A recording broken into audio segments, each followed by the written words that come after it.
Ladies and gentlemen, allow me to introduce you a man who I think will be our first elected MP. It's the fighting bull himself, Mr. Nigel Farage.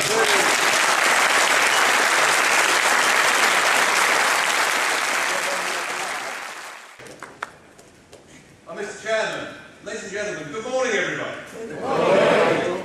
This is the first national conference that I've spoken at since I stepped down as the leader of the party. And I have to say, a tremendous burden, a tremendous weight of responsibility is off my shoulders, and I'm now back to doing full-time politics, travelling the length and breadth of the country, speaking at public meetings, getting involved with the media, getting involved with the issues, and making as big a nuisance of myself in the European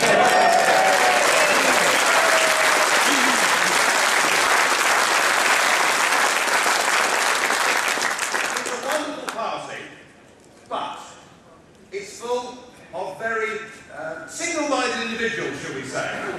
And to lead a party like UKIP is a very difficult thing to do. And I want to tell all of you, if you don't know it, just how lucky we are to have, as our current leader, a man who I think is the most decent and honest man I have ever met in my life. We are privileged and proud to have Lord Malcolm Pearson.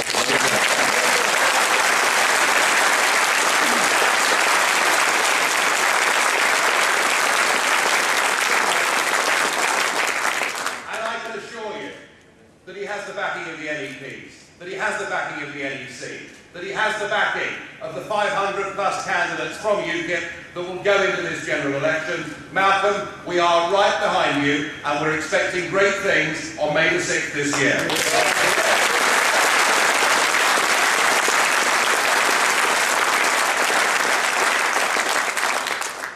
Now, I don't want to be rude, but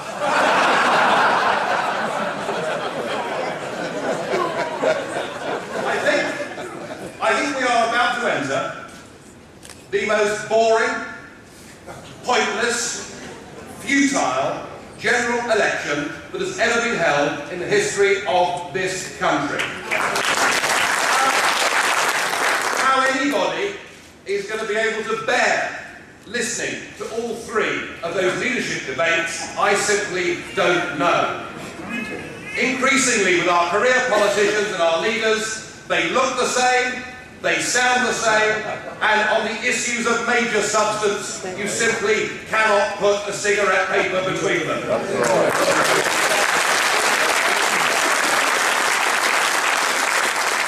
It increasingly makes no difference who wins this general election. Let me give you an example. Before I was an MEP, I had a proper job in the real world. And I worked for 20 years in the City of London. I was in commodities. But whichever way you cut it, financial services are Britain's biggest industry. And yet, it doesn't matter to them.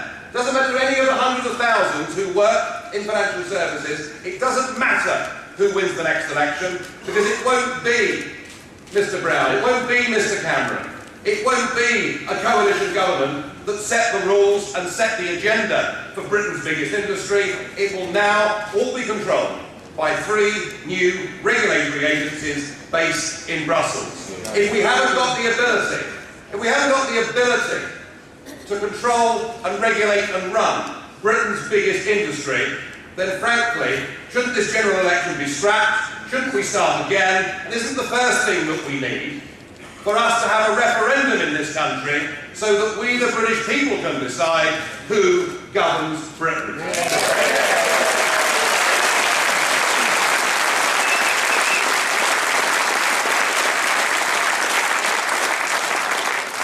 And I wouldn't trust any of them. I wouldn't trust any of these parties. Remember that the Labour Party were elected promising they'd give us a referendum on the constitutional treaty. Well, they turned their back on that promise, didn't they? Yes. And the Liberal Democrats, they went to Westminster in 2005, promising us they would support a referendum on the treaty, and they turned their backs on us. But of course there was hope, wasn't there? There was hope. The friendly game show host that leads the Conservative Party,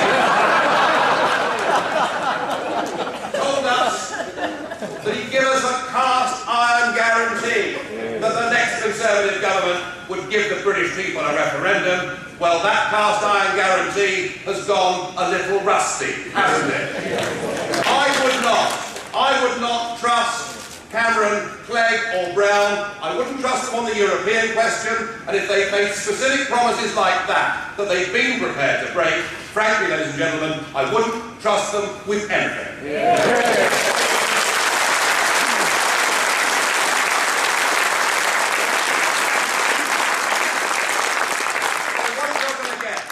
What you're going to get from the UKIP campaign is straight talking. We say what we mean. We mean what we say. We tell it how it is. We are not prepared for major political issues that affect the lives of everybody in this country. We are not prepared for these issues just to be brushed under the carpet, to be kept out of sight, for fear of causing offence, for fear of upsetting the children. We are a country that is in a desperate state. Our economy is in a desperate state. Our towns and cities are increasingly divided, with different ethnic and religious groups not speaking to each other. And our democracy, particularly since this Lisbon Treaty has gone through, is all but dead. I think the time has come for straight talking, and I think the great British public are ready to listen to a political party that is prepared to tell the truth, even if some of it, from time to time, may be a little unpalatable. We've got to face up to the mess that we're in, and I believe today that we're launching a manifesto that is not frightened of dealing with the issues that people really care about. We need to talk straight. Now, I've been getting a bit of practice in with straight talking.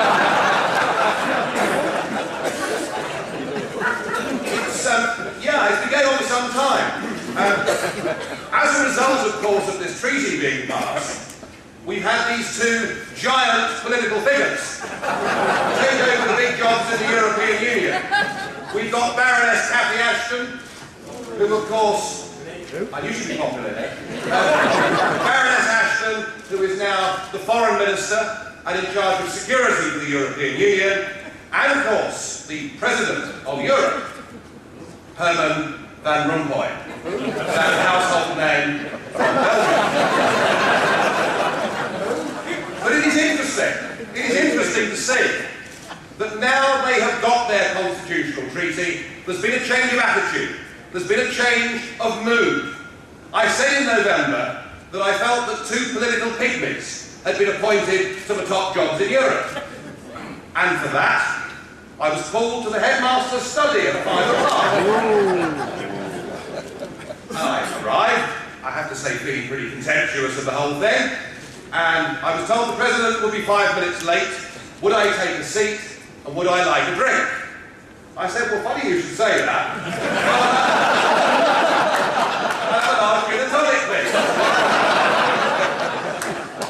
That was the first official reprimand. And then, of course, the next time round, a few weeks ago, I mean, listen, I had to sit through that 14-minute dirge that this man delivered. But, of course, buried within it was the demand for an economic government of Europe. Buried within it was the demand for a new form of global governance. I think, in response to a man that, yes, I'd never heard of, but more important than that I'd never had the chance to vote for. I think in the face of a man who cannot be democratically removed, I think in the face of the fact that the taxpayer now pays this bloke more than Obama gets paid for running the United States of America, and I think in the face of the fact that this man wants to take away from us what is left of our independence and democracy, I think my remarks were quite moderate and helpful in some way.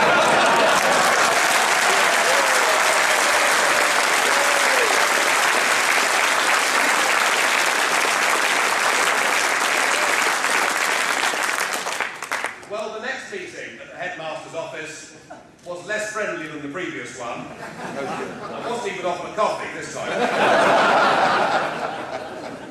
And I was asked to apologise to the President of Europe asked to apologise to the European Parliament, and asked to apologise to the people of Belgium.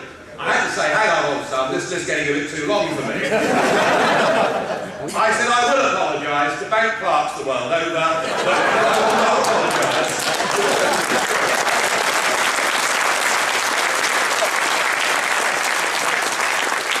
Well, whether you agree with my comments or not, and I know some people felt that I perhaps been a little sharp in my tone, but whether you agree with it or not, the fact that, as somebody representing a political party that came second in the United Kingdom in the European elections last year, that representative has been fined 10 days' pay just for speaking his mind in what is supposed to be a parliament, I think tells you all you need to know about democracy in the modern day European Union.